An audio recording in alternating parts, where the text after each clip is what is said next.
Adverbium, substantief, adjectief, conjunctiewoord, prepositie, pronomen, artikel, verben.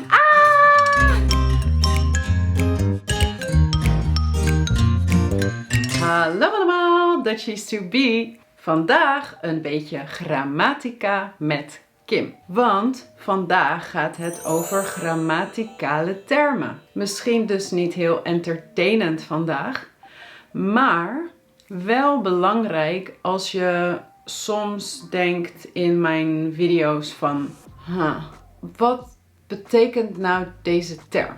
Maar vandaag dus wel een video en die gaat over termen voor woordsoorten. Dus zoals adverbium, adjectief, zelfstandig naamwoord, lidwoord, pronomen, al die termen.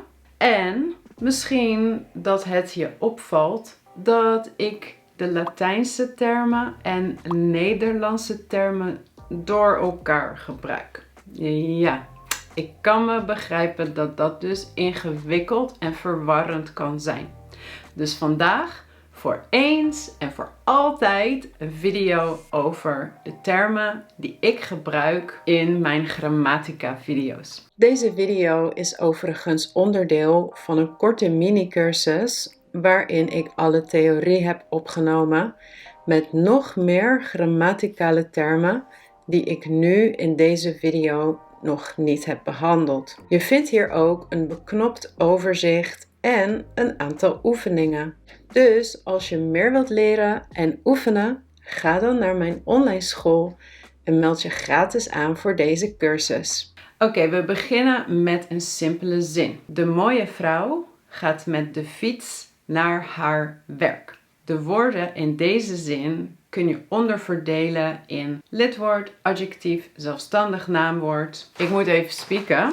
Ja, lidwoord, adjectief, zelfstandig naamwoord, werkwoord, prepositie, lidwoord, zelfstandig naamwoord, prepositie, bezittelijk voornaamwoord en zelfstandig naamwoord. Nu gaan wij kijken per woordsoort wat de Nederlandse en Latijnse term is en ook de Engelse vertaling en geef ik dus voorbeelden van deze woordsoorten. Juist. Dus we beginnen met het eerste woord uit de zin en dat was het woord de. En de is een lidwoord.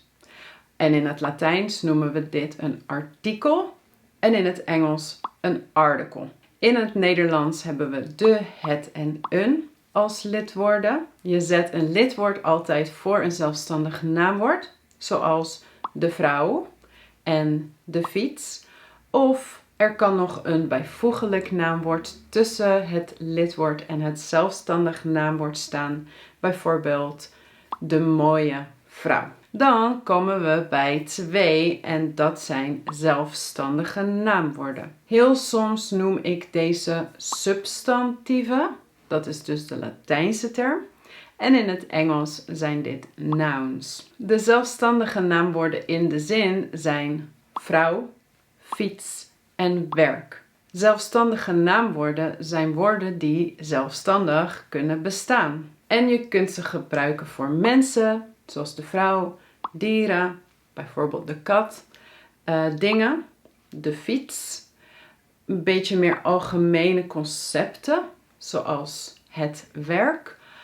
Ook voor geografische dingen, zoals de Maas of de Waal of de Himalaya.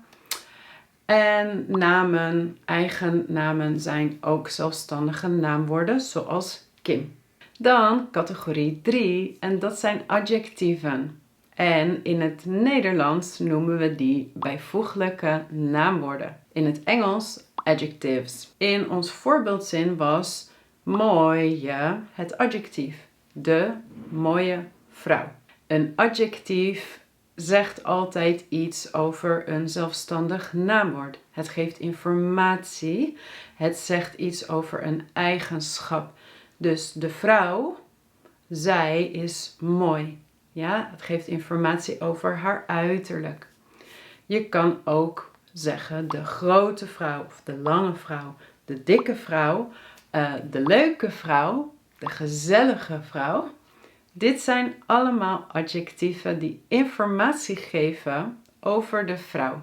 Nu zie je dat je soms een hebt, de mooie vrouw, en soms niet. De vrouw is mooi. Je kan ook zeggen het mooie huis, een mooi huis. Als je meer wilt weten over wanneer je een toevoegt en wanneer niet, dan kun je deze video van mij kijken. En als je veel frequente adjectieven wilt leren, dan kun je deze video van mij kijken. Nummer 4 is het werkwoord. Sommige docenten noemen dit verbum. In het Engels heet het verb. In de zin de mooie vrouw gaat met de fiets naar haar werk. Daar is gaat het werkwoord. En in deze zin is gaat het vervoegde werkwoord in de tegenwoordige tijd van het hele werkwoord gaan. Een heel werkwoord noemen we ook een infinitief. Er is heel veel te leren over werkwoorden. En ik heb heel veel video's hierover gemaakt. Dan hebben we in de zin de mooie vrouw gaat met de fiets naar haar werk. Ja, daarin hebben we ook 2 preposities. En een ander woord voor prepositie is voorzetsel. En in het Engels heet het preposition. Welke woorden zijn de preposities? Nou, dat zijn met en naar. Dus preposities zijn bijvoorbeeld deze kleine woordjes die je kunt toevoegen aan zinnen om de relatie tussen dingen aan te geven. En toen kwam er herrie. Een prepositie kan iets zeggen over een tijd, over een positie of over een relatie. Er zijn ook werkwoorden die een vaste prepositie hebben. En ik heb al verschillende video's gemaakt over preposities, namelijk over preposities voor posities, over werkwoorden met vaste preposities en 21 korte video's over 21 preposities. En deze video's zijn deel van de Preposition Course. Categorie 6 zijn voornaamwoorden. En de Latijnse term is pronomen. In het Engels noemen we dit pronouns. En we hebben heel veel verschillende soorten voornaamwoorden. De mooie vrouw gaat met de fiets naar haar werk. Daar is haar een bezittelijk voornaamwoord. Ja, een possessief pronomen. Een possessive pronoun. Het zegt namelijk iets over dat het van haar is. De fiets is het bezit van haar. Andere possessieve pronomens zijn mijn, jou, uw, haar, zijn, hun, jullie, ons en onze. Ja. Nou, als je daar meer over wilt leren, kijk dan deze video. Dan zijn er ook andere persoonlijke voornaamwoorden. Personal pronouns. Bijvoorbeeld ik, jij, wij, jullie, jou, hen, wat nog meer, hem. Nou, heel veel. En daar heb ik natuurlijk dan ook video's over gemaakt, namelijk deze en deze. Nou, het woord deze en deze, dat is ook een voornaamwoord, namelijk een aanwijzend voornaamwoord. In het Latijn een demonstratief, in het Engels demonstrative. Demonstrative. In elk geval zijn er dus demonstratieve pronomens, aanwijzende voornaamwoorden zoals deze, die, dit en dat. En daar heb ik natuurlijk ook al video's over gemaakt, namelijk deze en die. Ja, nou, hopelijk ben je nog niet in slaap gevallen, want we hebben nog 2 categorieën. Maar er stonden geen woorden uit deze categorieën in mijn zin. De mooie vrouw gaat met de fiets naar haar werk. Oh, ik word steeds beter hierin. De mooie vrouw gaat met haar fiets naar haar werk, want ze wil niet met de auto. Ja, nu hebben we het woordje want. En dit is een conjunctiewoord.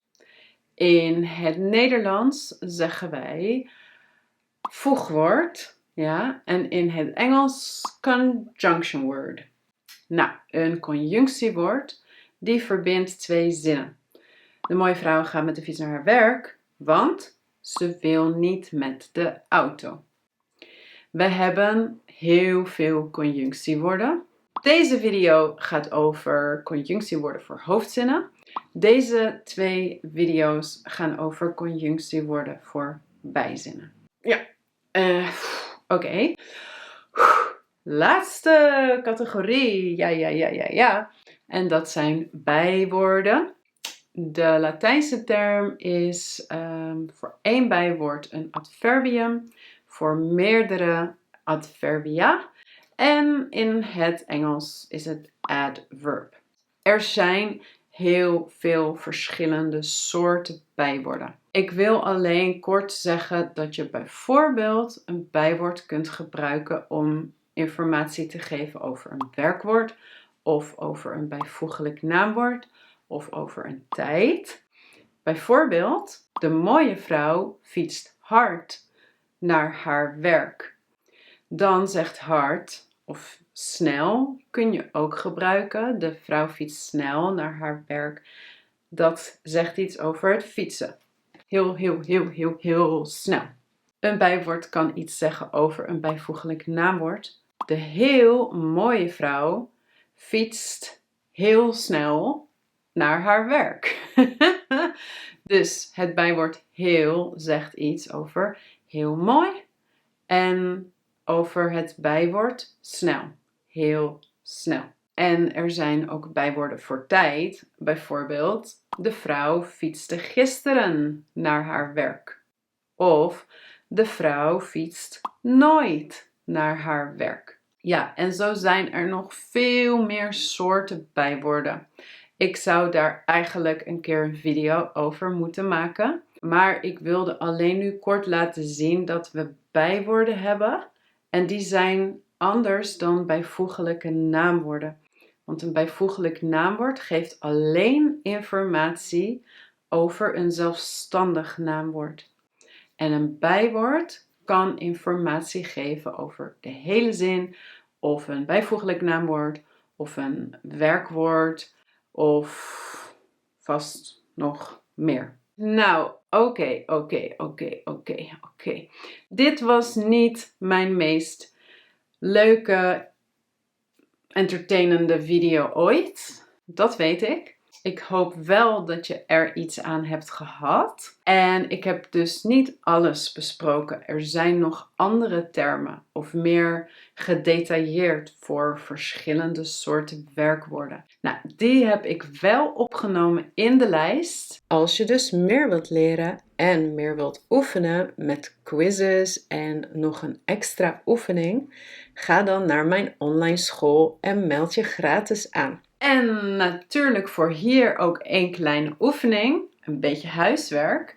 Als je wilt, zet dan in de reacties wat de woordsoorten zijn of wat de grammaticale begrippen zijn voor de woorden in de volgende zin. Mijn schattige katten liggen op de bank. Mijn schattige katten liggen op de bank. Oké, als je wilt, zet dus het antwoord in de reacties met welke woordsoort elk woord is. En ja, dat was het. Nogmaals, ik hoop dat je niet in slaap bent gevallen. En als je nog niet was geabonneerd, maar je wilt wel meer Nederlands leren met mij, abonneer je dan nu op mijn kanaal. Als je deze video niet heel saai vond, geef het dan alsjeblieft een like.